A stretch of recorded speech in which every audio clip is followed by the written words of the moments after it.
النهاردة هبدأ معاكي أول خطوة في تفريزات رمضان، وهعرفك برضو إيه اللي المفروض تبدأي بيه، وإيه هي الحاجات اللي بتوفر وقت وجهد، وإيه برضو الحاجات اللي ملهاش أي لازمة والأحسن إننا نوفر فلوسها.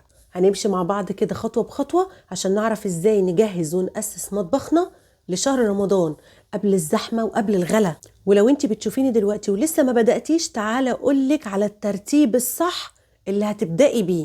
وفي آخر الفيديو برضو هقولك على غلطة كبيرة جدا غلطتها السنة اللي فاتت ومش هكررها، وما ينفعش انت كمان تعمليها. من الأول كده خلينا متفقين إن لو لقيت لايكات كتير وتشجيع على الفيديو ده، كل اللي هقوله النهاردة هيتطبق عملي من حاجة المطبخ لنظافة البيت في فيديوهات جاية قدام. فعايزة أشوف بقى تشجيعكم ولايكاتكم الحلوة على الفيديو. لكن قبل بقى ما أقولك على الخطوات دي، جايبالك مفاجأة حلوة قوي قوي. لو انت ست بيت أو واحدة بتشتغل وبتشوفيني دلوقتي، فأنا جاية أفتح لك مجال وطريق هتكسبي منه ذهب.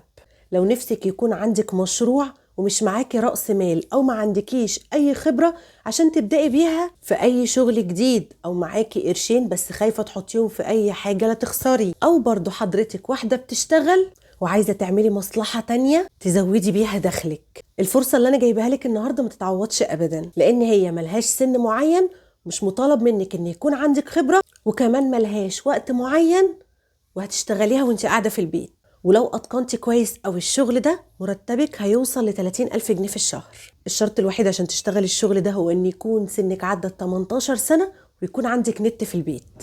عشان تعرفي باقي التفاصيل تواصلي على الرقم اللي هيظهر على الشاشة دلوقتي، وهتلاقيه برضو محطوط في أول تعليق مثبت. ويا رب يفتح لي ويفتح لكم أبواب الرزق كلها. أهم خطوة لازم أعملها عشان أبدأ تفريز هي التخطيط للأساسيات. لازم أولا أمسك الفريزر بتاعي أعمله جرد. همسك الفريزر أطلع كل الحاجة اللي فيه، أنقضها وأنضفه، وأعرف إيه هي الحاجات اللي متخزنة عندي وبقالها فترة مركونة. في ستات بيكون عندها حاجات متخزنة لسه موجودة من رمضان اللي فات، الحاجات دي هي ما جاتش جنبها ولا حتى تعرف عددها إيه. لا، ده كده حرام وما يرضيش ربنا ابدا، تهدير وفلوس بتترمي على الارض. من اول هنا بقى قصادك حل من 2، يا اما تبداي تستخدمي في اللي متفرز وموجود عندك وتبداي تفرزي من الاول وجديد على نظافه، يا اما تحسبي وتعدي الحاجات المتفرزه عندك وتكتبيها وتبداي تكملي عليها. يعني مثلا انت شايله في الفريزر 4 اكياس بسله بجزر، اكمل عليهم 4 تانيين. تعالي بقى للخطوه اللي بعدها، وهي بدايه التفريز الصح. هي اني ابدا من دلوقتي حالا وانا قاعده رايقه كده وبشرب كوبايه قهوتي بمزاج، اقعد اكتب مني وافنن لاكلات رمضان اللي انا هعملها من دلوقتي يا سهى. من دلوقتي مثلا هعمل في رمضان 4 مرات محشي، كل مرة هقعد المحشي مرتين. هعمل مثلا أول أسبوع محشي كرنب بما إننا في الشتاء، يعني هعمل تاني أسبوع محشي بتنجان، هعمل تالت أسبوع محشي ورق عنب، رابع أسبوع هعمل محشي مثلا كرنب تاني. ولو ما لحقتيش تخزني ورق عنب ممكن تستبدليه مثلا بالممبار. وهعمل كمان في أول أسبوع طاجن مثلا تورلي باللحمة، برضو هقعده على يومين. هعمل بعدها مكرونة بالبشاميل وبانيه، وهعمل بعدها عدس، هعمل بعدها كشري، وهكذا. كل شيء يتكتب. الغرض من المنيو ده انه هيعرفني افرز ايه وافرز قد ايه، عشان ما هدرش فلوس وهدر مساحة في الفريزر بتاعي على الفاضي، وما جيش بعد كده برضو الاقي نفسي حطيت همي كله في حاجة واحدة وقصرت في حاجات تانية. ده الناس بتنزل الاسواق قبل رمضان والعيد كأننا داخلين خلاص على مجاعة، او الاكل من البلد كلها هيخلص، وتيجي انت بقى تبقي حاطة في دماغك ده الخضار هيغلى، انزل اجيب خضار على الاخر واملى الدنيا خضار من هنا للسنة الجاية يقعد عندي بالسنة وبالسنتين، والاقي نفسي قصرت في الفاكهة، قصرت في البقوليات، الاقي نفسي جبت بروتين ولحوم حاجات على القد قوي. تعالي بقى من بعد كتابة المنيو ده، اول حاجة هبدأ في تفريزها من بعد كتابة المنيو هي الخضار. همسك ورقة المنيو بتاعتي واطلع منها كمية الخضار اللي هستخدمها بالتقريب كده، وكل كمية اطلعها من كل صنف هزود عليها حتة او حتتين.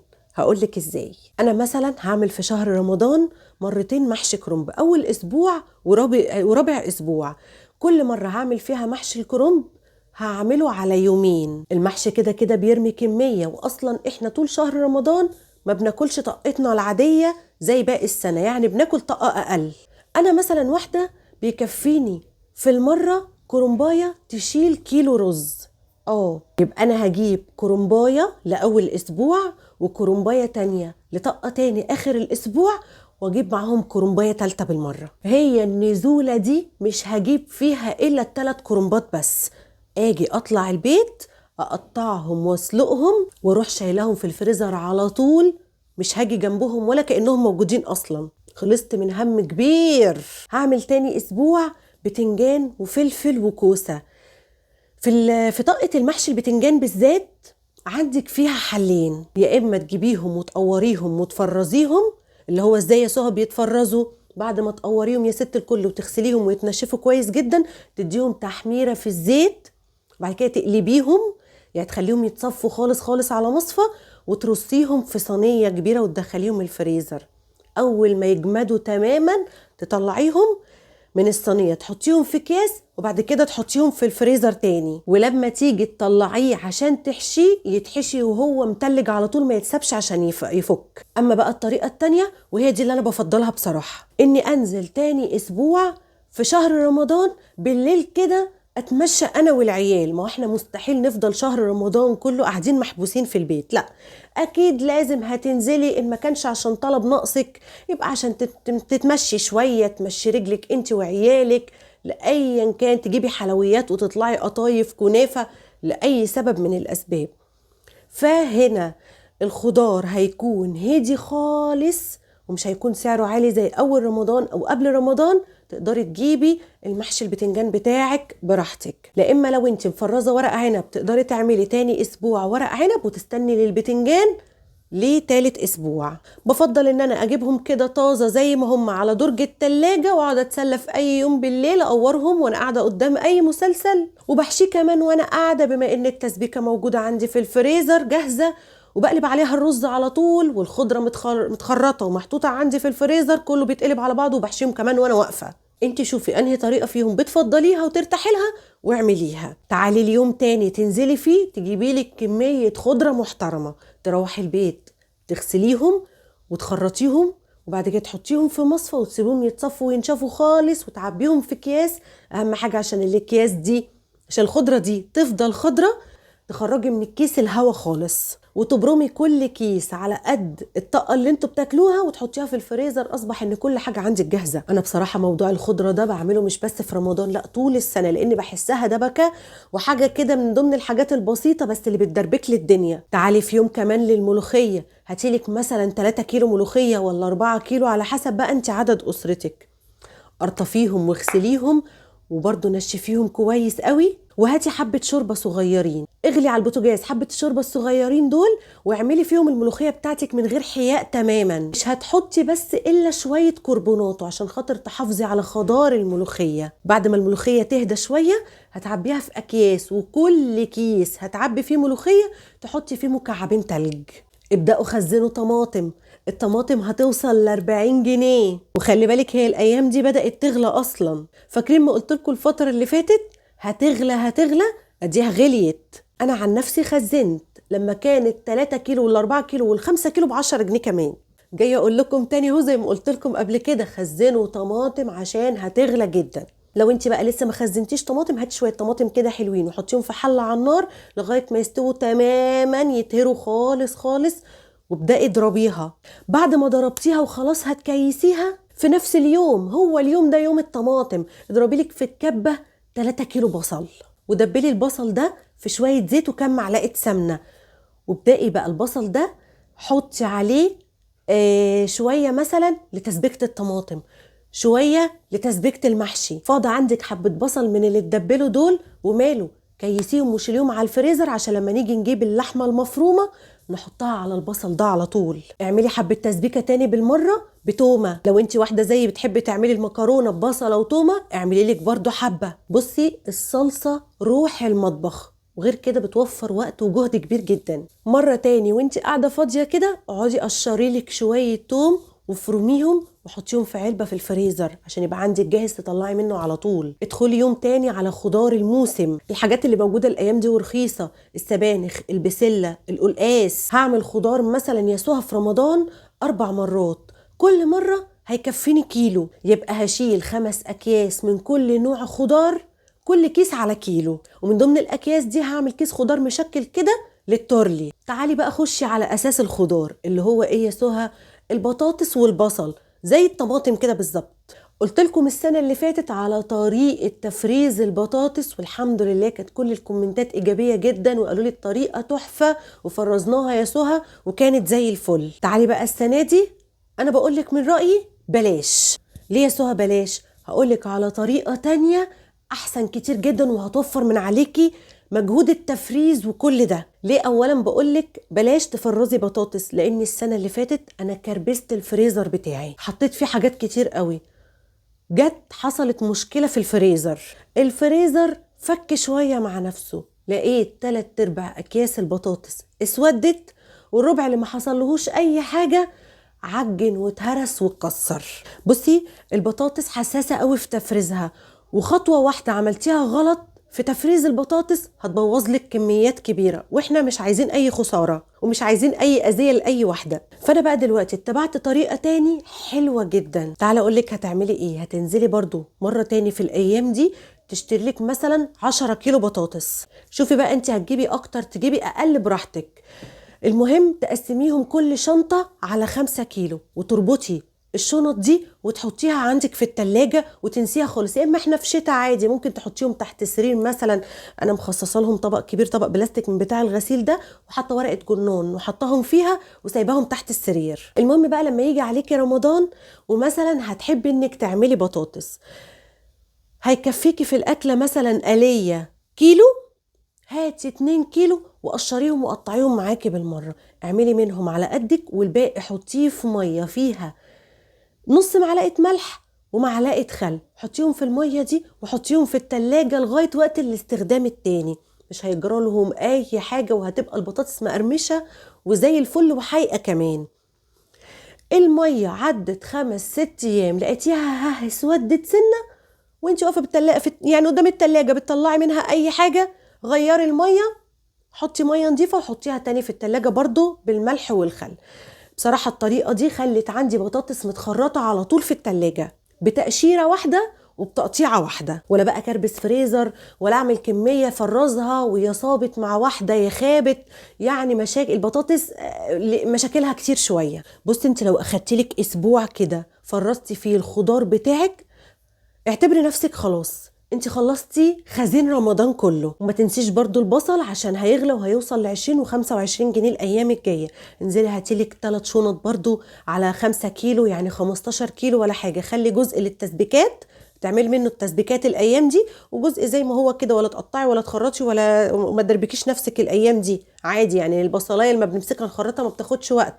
حابه انتي تقطعي لك شويه بصل وتشيليهم في الفريزر مفيش اي مشكله، اصل انت عامله التسبيكات كلها بالبصل، هتحتاجي تخرطي بصل لايه تاني الا مثلا لشويه سلطه، الا لحبه تقليه. مسكتي بصلايه قطعتيها جوانح كده لصينيه بطاطس، اللي هو هتقطعي بالبصلايه الصغننه على ايدك، او لشويه كبده، يعني مش موضوع. وانت بقى بتفرزي الخضار الايام دي اوعي تنسي معاكي تفرزي حاجتين تاني.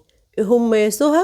تلحقي نفسك وتفرزيهم من بكرة لو عرفتي، هي الفراخ والبانيه، لان هم هيفضلوا يطلعوا لغاية ما تلاقيهم قبل رمضان الفراخ عدت 100 جنيه والبانيه هيبقى وصل 250 جنيه. وزكاة الفراخ او البانيه لو اتخزنوا صح ما بيحصل لهمش حاجة ابدا ولا بيغير طعمهم. اقعدي كده زي الشطرة فصصي في المنيو بتاعك اللي عملتيه لشهر رمضان وشوفي هتستخدمي كام مرة فراخ. مثلا هتعملي بطاطس، هتعملي مثلا فراخ بالخلطة، هتعملي كم مرة بانيه، هتعملي شيش طاووق، هتعملي الأجنحة مثلا بخلطة كنتاكي. اقعدي كده وفصصي المنيو بتاعك. هنقول مثلا انك حسبتي طلع هتستخدمي حوالي 5 ولا 6 فرخات، هتجيبي كل فرخة 2 كيلو، ولا اكبر من كده ولا اقل من كده، هو ده المقاس المظبوط قوي. هتطلع لك بانيه زي الفل، وحتى مقاس الوراك هتكون كويسة قوي. عايزة بقى المفيد من سهى، خلي الولد اللي عند بتاع الفراخ او الراجل اللي بيذبح وينظف هو يقطعهم لك ويقسمهم لك، يطلع لك البانيه ويعمل لك الوراك مثلا دبابيس وصفح، او عايزاها وراك سليمه مفيش مشكله، ويطلع لك الاجنحه، وفي الاخر خالص راضيه ب20 جنيه ولا حاجه. اولا هو هيقطعهم لك تقطيعه حلوه ومظبوطه، ثانيا هيوفر من عليكي وقت ومجهود كبير جدا. انت بس خليلك في الاخر الغسيل والتتبيلات والتفريز، لان كل دول برضو هيكونوا مجهود تاني لوحدهم. امسكي بقى اول حاجه اعملي لك كده شويه بصل مبشورين عليهم طماطم مبشوره، شويه ملح وفلفل اسمر، وامسكي الوراك لو هتخليها وراك زي ما هي بعد الغسيل كويس جدا وتصفيها، ادعكيها بالخلطه دي. لو وراك او صفح الوراك، لو دبابيس عايزه مثلا تعمليها بخلطه فيجيتار ولا حاجه او الكنتاكي، تبليها برضو وشيليها زي ما هي. تعالي بقى لكميه البانيه اللي هو طلعها لك، شيلي منها بانيه متبل، قطعي منها شاورما، اعملي منها شيش طاووق براحتك خالص. هتعملي كل الحاجات دي اطباق على قد الطاقه. تعالي للاجنحه اعمليها بخلطه كنتاكي، وممكن الدبابيس بدل ما تعمليها بخلطه كنتاكي تعمليها مثلا بخلطه شوي. اصبح ان انت بقى عندك تنوع في الاكل. ومعاهم الكبد والقوانص، اغسليهم وصفيهم وقطعيهم، وبعد التقطيعه تصفيهم تاني عشان ما تبقاش زفره، وحطيهم في طبق او في كيس وشيلي على الفريزر. تعالي بقى للهياكل اللي طلعت من الفراخ، اغسليها كويس جدا واسلقيها وهيطلع منها مرقه. المرقه دي تتشال في الفريزر. الهياكل بتاكلوها كلهم، تاكلهاش حطيها صواب لاي قطه. كده مش هيتبقى ايه من اللحوم الا المفروم اللي هتجيبيه وتحطيه على البصل على طول اللي احنا دبلناه حطيناه في الفريزر. العصاق حتى بتاعك هيكون جاهز، واللحمه السليمه برضو اللي هتجيبيها على قد عدد افرادك، واذا كنت هتجيبي جنبهم مثلا سجق، كبده، يعني الحاجات البسيطه دي. والحاجات دي في الغالب سعرها ما بيرفعش، يعني سعر اللحوم بيكون معروف وموحد. مع البقوليات او العلافه اللي انا هستخدمها طول شهر رمضان، برضو هطلع من المنيو بتاعي هستخدم رز قد ايه، مكرونه قد ايه، لكميه الرز اللي انا هستخدمها دي اجيب قد ايه شعريه، وهكذا.